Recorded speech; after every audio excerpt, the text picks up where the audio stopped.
Maraming nagtatanong sa akin, Ibiyahe, ano bang itsura nung panel ni NXT Storm X at ni Storm?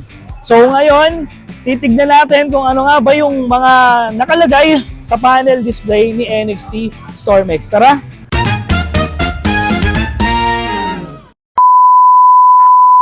So, pag-open natin ang unit, ayan, mga 3 to 5 seconds, ayan, may lalabas na logo ng NXT. Kita ba? Dito ka. Ito. Ayan. And then, ayan, walkthrough tayo or patayin ko yung hazard. Ayan. And makikita nyo una, yung side stand. Kapag po nakababa ang side stand, ay meron po siyang logo na side stand. Ibig sabihin, pag naka-side stand din, kahit hindi ka ayan, hindi rin naalis sa park. Naka-park mode siya. Okay? Tapos, try mo ang alisin yung pagkaka-side stand. Ayan.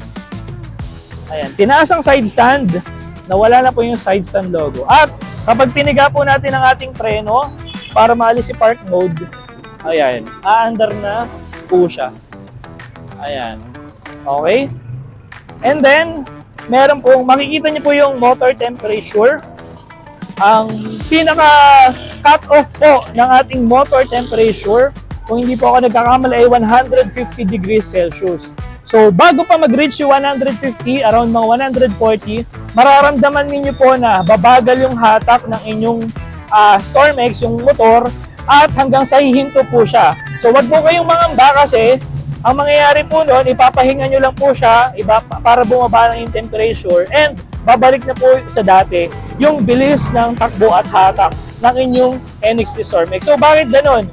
Ito pong motor temperature ay maganda po yan kasi once na na-detect niya po na sobrang init na ng motor hub nyo, iiwasan niya pong masunog yung motor. So, ika-cut off niya dahil na-reach na yung kanyang naka-set na temperature kung hanggang saan lang pwede. So, yun, maganda yung feature yon kasi maraming nasusunugan ng motor hub dahil sa sobrang init.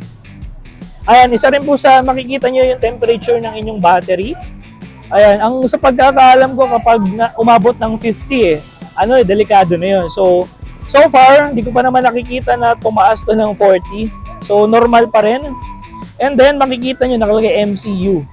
Ayan, ang MCU po is, katulad po siya sa motor, may may MCU eh. Ang pinaka-MCU natin sa e-bike is, controller. Si Votol po, Votol EM100 po yung controller. So, kapag sobrang init po, tumataas po yan. So, maganda po na may temperature, at least na monitor natin kung safe pa bang itakbo yung ating e-bike or kailangan mo muna nating ipahinga. Ayan, nakikita rin po natin yung ating current voltage. Ayan, at yung battery percentage. Ang isang nagustuhan ko dito sa NXT Storm X, itong percentage at saka si voltage ay tawag dito, swak na swak siya. Kumbaga, accurate siya sa ating JK BMS app. So kung ayaw mo nang magbukas ng JK BMS app para lang makita yung voltage and percentage mo, eto na, dito ka natitingin. No? So far, si NXT Storm X pa lang ay ang may ganito sa mga units ni NXT. And then, makikita nyo ito, P. Pag naka-park mode, syempre hindi ka aandar, kailangan pigayin ng preno or kapag naka-side stand ka. Then, ito yung kanyang speedometer. Ayan, try natin. Kilometer per hour to, no? So, naka-park.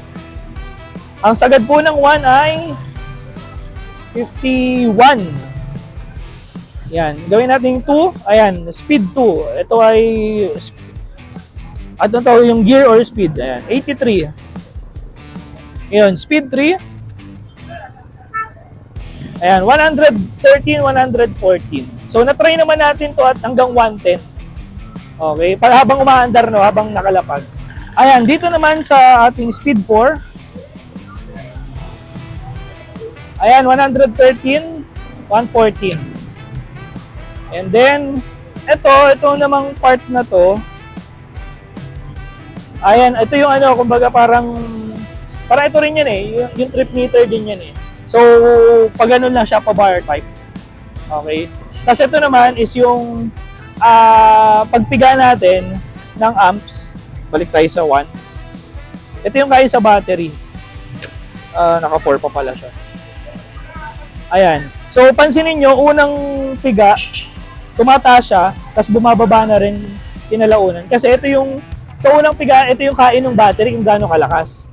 Tingnan nyo, 2, ayan, unang piga lang tumataas, tapos bumababa ulit. So yung kain ng battery or amps, yung dito. Okay?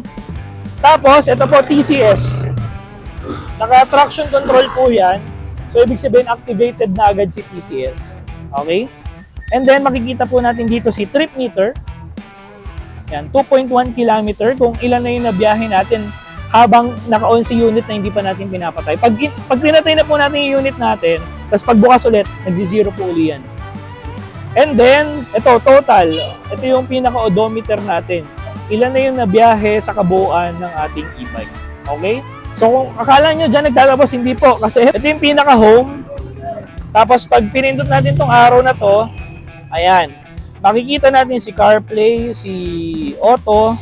Ayan kasi, ayan, i-connect natin to. Itong Auto na to, Bluetooth speaker yan. Pero pag nakakonect naman tayo sa CarPlay, automatic lalabas na yan. May camera tayo, na automatic recording agad. Makikita nyo yung nakalagay record. Ayan. Lino, diba? Tignan natin kung ano, baka... Ayan. So, kita nyo ba ako dito? Kita ba? Dito na tayo mag-vlog. And then, automatic, once na in-open nyo po yung unit nyo, recording na agad yan. Then, pwede kayo mag-playback. Balikan nyo makakuha. Ayan, hintayin lang natin. Ayan, ito, try natin to. O, di ba? Kuha agad tayo. Try natin dito. Ayan. So, ayan. Just in case may mga aksidente na lakunan, na involved kayo, pwede nyo siyang balikan dito. Tapos, ayan o. Maririnig nyo rin yan. Okay. Tapos, back tayo. Ayan. Marami yan. Hindi ko napapakita sa inyo. Balik tayo doon. Ayan. Bluetooth music. Pag nakakonect na tayo sa CarPlay, automatic connected na yan. And, ito metric. Metric. Ibig sabihin po, pansinin nyo yan. Naka-kilometer yung kanyang unit pagdating sa range. Pag pinindot nyo si metric, nagiging miles. Miles per hour. So, ako kasi, sanay ako na naka-kilometers per, naka-kilometer siya. So, pag connected po kayo kay CarPlay, ito po yung nalabas lang. Tapos nandito kung ano yung gusto nyo i-CarPlay. Actually, may Google Maps, etc. Yan. Papakita natin mamaya. So, ang maganda rin dito, pag nagpreno tayo, ayan, kita natin. Mag-signal light tayo pakaliwa, kita natin. So, hindi mo na makakalimutan na nakasignal ka. Ayan, kanan. Pag nag-hazard ka, ayan, kita dyan. So, minsan kasi nakakalimutan natin patay yung signal light natin eh. So, dito makikita na natin sa panel. At the same time, kapag nakababad ka sa high beam, ay, nakalimutan mo mag-low beam, naka-high beam ka pala. So, may indicator po. No? So, ayan, magandang paalala yan. At ayan, mga ka-electric, ito naman yung itsura kapag nakakonect na tayo sa ating CarPlay dito sa ating display panel. No? So, disclaimer lang po, nakakonect po tayo sa iPhone. So, kapag naka-Android po kayo, iba rin yung lalabas dyan. So, pag iPhone, makikita nyo yung phone, music, Apple Music to. Ito, Apple, maps to ng Apple eh. Pero ang ginagamit ko usually kasi is Google Maps na. So, message, kung may babasahin kayong yan, lalabas dyan. Tapos, ayan, Apple Music at saka Spotify lalabas dyan. Podcast, kung nakalimutan nyo yung kalendaryo nyo, anong date ngayon, ayan, lalabas yan. Pero at the same time, lumalabas din dito kung anong oras na. Tapos yung signal ng phone nyo, kung ilan yung battery bar nyo. Ayan. Scroll natin. Ayan, settings ng phone. Google Maps. Madalas ako mag-Google Maps. And then, ayan, may Google Maps siya. Sa iPhone natin, nababasa yung Spotify. Pwede tayong magpatugtog. Kasi may built-in speaker na to. Ewan ko lang kung maririnig nyo ngayon kasi medyo maingay yung kalsada natin.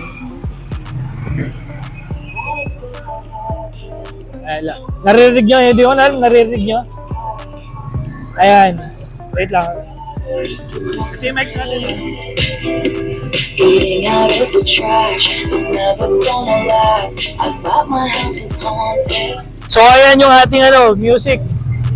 And then, patayin lang muna natin. Ayan, Tuya, Viber, Zoom, pwede ka nang mag-zoom din. Ayan, si PlugShare, nababasa ni CarPlay. So si PlugShare, isa yan sa mga app natin na ginagamit para makapag-charge tayo or malaman natin yung mga location kung saan may EV charging station. Ayan, then si WhatsApp. So far, ayan yung ating display panel. Ito yung mga makikita nyo kapag pag naka iPhone kayo. So yan yung magiging itsura ng inyong display panel. Pag Android, hindi kasi ako Android user, so iba naman yung pwede nyo ring i-try, no? Via Bluetooth lang din yung pag-connect natin dito sa ating display panel. So ayun lang mga ka-electric. Kung may tanong pa kayo, mag-comment lang kayo dito sa ating video na to sa ibaba. So again, this is EV Moto, ang inyong lakwatsero at galang e-bike rider. So ride safe, keep safe mga ka-EV. Sa likod ng manibela kasama ang pangarap mo. Kahit saan sa Pinas, tayo'y makarating.